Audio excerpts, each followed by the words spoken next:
Welcome back to the Six Hockey Post Draft Show. I'm Thomas West, he's Liam Crothers, and this show we'll be talking about the Owen Sound Attack, a team that sat pretty much mid-pack in the 2019-20 season of the OHL.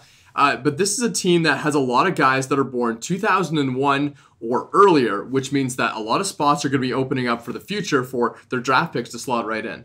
Yeah, and as that roster turnover happens, you see it so often. You get young players who are given opportunities to shine, and I mean, we'll get into who that will be for the Owen Sound Attack here in just a bit, but I can guarantee that there will be a spot for him to play. The question is where? Is it first line? Is it second line? Or is it third line?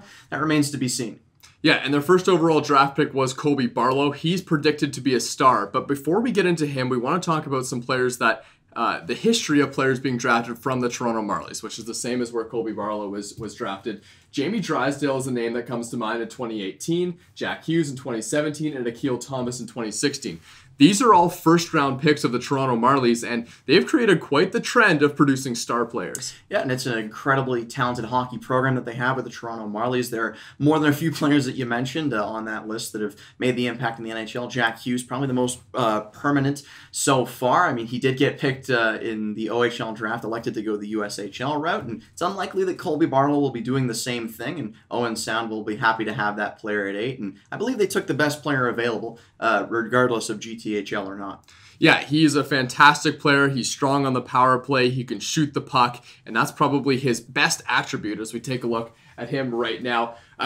We were really excited to see Colby Barlow go this high in the draft. We got to see a lot of his games with the Toronto Marlies. Those games you can watch on our YouTube channel. A guy with quite a bit of size and 47 points in 34 games is something you really raise your eyebrows at.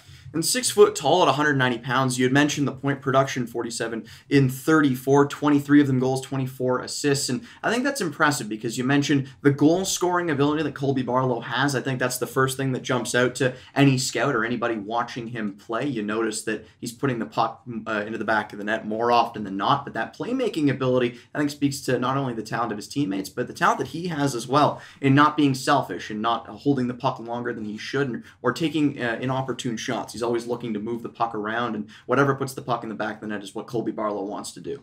Yeah, and I think something we see from star players a lot is they're really good on the power play. They can shoot the puck, and Colby Barlow no different. Yeah, and he sits on the right side for the Toronto Marlies. He's got a wicked shot. We saw the wrist shot more often than the slap shot, kind of like an Austin Matthews, sits in that corner, grabs the puck off of a pass, and then looks to pick it up into the top corner. Doesn't happen all the time, as I had mentioned, the assist numbers, but very talented on that power play. Yeah, we'll see if he can follow in the footsteps of some great Toronto Marlies have with the Owen Sound Attack. We appreciate you tuning into the Six Hockey Post Draft Show from Thomas West and Liam Crothers. We'll see you next time.